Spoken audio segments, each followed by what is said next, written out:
Okay, just arrived at JFK. Gonna check in at the business gate at Turkish now. So let's see. Starting in JFK, we headed straight to the check-in area for Turkish. Turkish has a separate area for business passengers, and the area feels really premium. They have red nice carpets and plants between each counter. The queue here today was not bad, and the check-in was done within minutes. Check-in went really good. Really nice check-in area.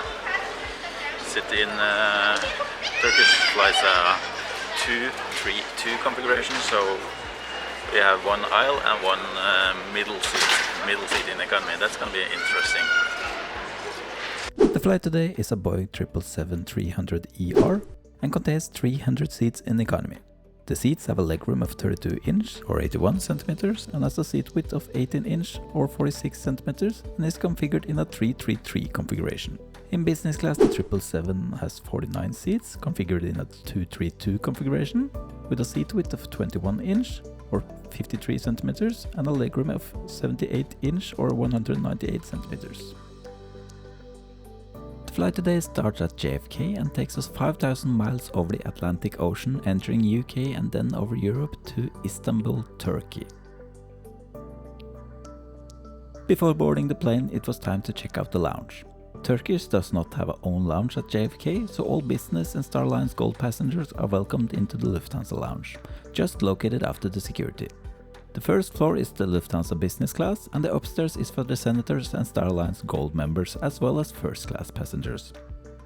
We headed up to the Senator lounge, and we were the only passenger here this morning.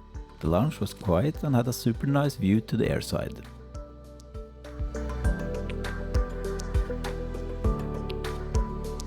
Even though that we didn't fly first class, we sneaked up to the third floor for the first class passengers. Here it was table for dining and a good selection of drinks to choose from. Going down again, we sat by the windows to look at airplanes while having breakfast. Suddenly we saw our Turkish plane parked at the gate, so we headed to the gate for boarding. Turkish uses the famous do&co catering company, and I heard a lot of good things about it, so I was really excited to try the food for this flight. There is one thing Turkish is bad at, and that is priority boarding.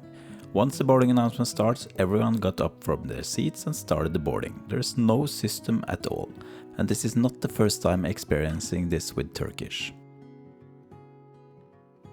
Once in the cabin, we got to our seat for this flight, seat 2 Echo and Golf.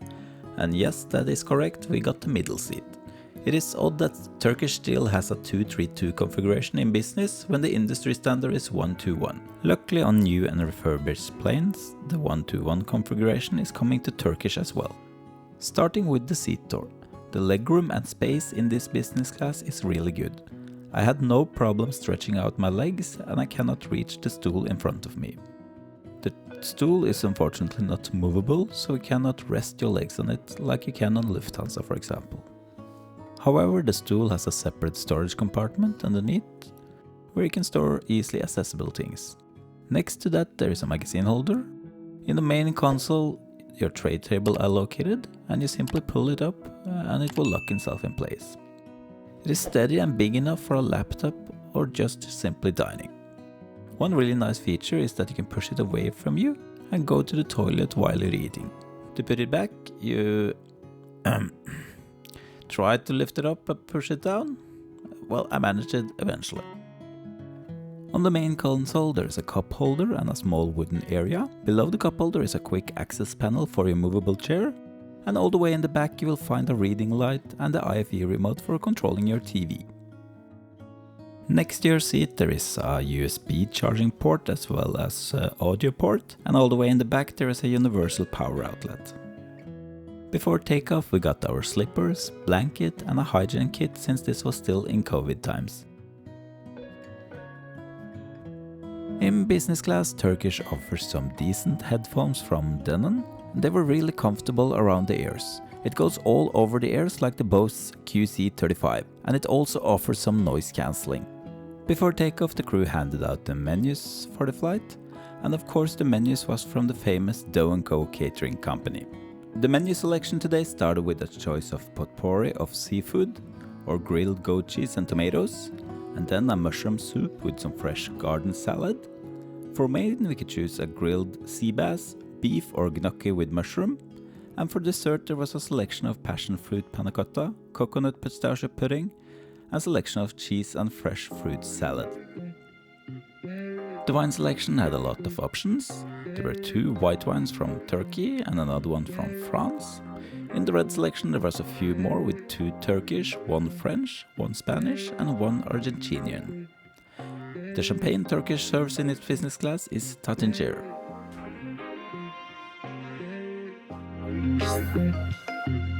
And then it was time for the famous pre-departure drink, which is non-alcoholic on Turkish flights. Once boarding was completed, we noticed that the first row was empty and asked the cabin crew to change the seat. This was no problem at all. We got a window seat and an aisle seat instead of 3 seats in the middle of the cabin. Really nice. The amenity kit on this flight is from Versace, and the man version has a cool green forest look. It contains anti-slippery socks, earplugs with casing, with no clue to how to open it, a sample cologne, lip balm, face mist and hand moisture, a toothbrush, and a green sleeping mask that makes you look like a bug. The woman's amenity kit is black and contains almost the same as the men. But here you get a hair tie and some different scents on the cologne. And the bug mask is black instead of green. After going through the seats and the amenity kit, we were ready for takeoff.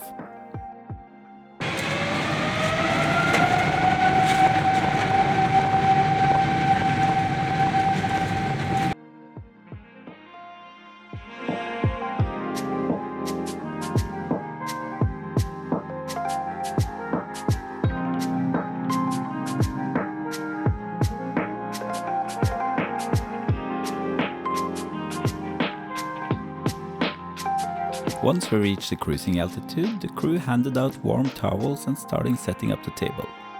As a pre-starter, we had a glass of champagne and some warm nuts. Turkish is famous for its food serving, and in business class they have their own chef on board. I don't know if this is just a cabin crew with a chef hat and apron, but it works for me. When they set the table, you get a separate tray for salt, pepper, olive oil, butter and bread. One cool thing is that the salt and pepper shaker is formed like a minaret.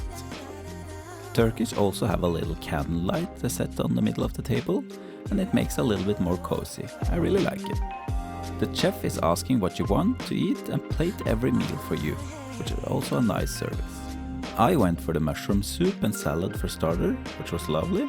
Then for main I opted for the beef, which was cooked perfectly. And for dessert I went for the passion fruit panna cotta with some fresh fruits and a tea to top it off with.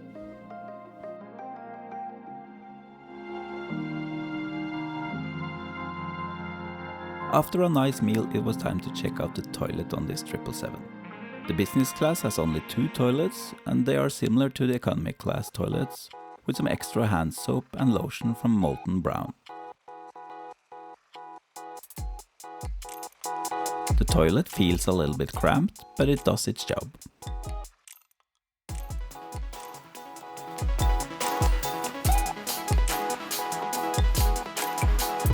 There's a retractable table where you can sit down or put on your clothes if you need to change. Back at my seat, the crew had started making the bed. In business class you get a thin mattress, a blanket and a pillow. The bed is hard and you can feel the seat while laying down. However, the bed is wide and your shoulders will not touch the side of the seat. Another positive thing is that you don't have to put your feet inside a hole like you do in other modern business class products. This aircraft offers Wi-Fi, and Turkish is generous with their complimentary package. All business class passengers get 1 GB for free, with options to buy more if you need. The in-flight entertainment on Turkish flights are really good. They offers a wide selection of movies and TV shows as well as live TV. You can choose between 384 movie titles and 956 TV shows. And I love that they have the onboard camera outside the aircraft so we can see the takeoffs and landings. This was my first experience flying with Turkish on the 777 and I will try to summarize my experience.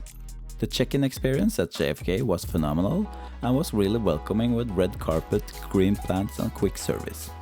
Even though Turkish didn't have their own lounge at JFK, the Lufthansa lounge worked nice and was quiet and you have a nice view to the airfield.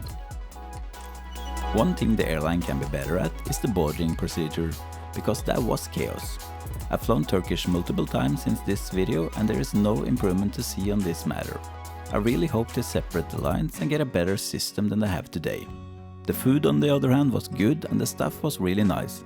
They had no problem moving us to a dual seat instead of a 3-seat in the middle of the cabin. The seats are wide and have plenty of legroom.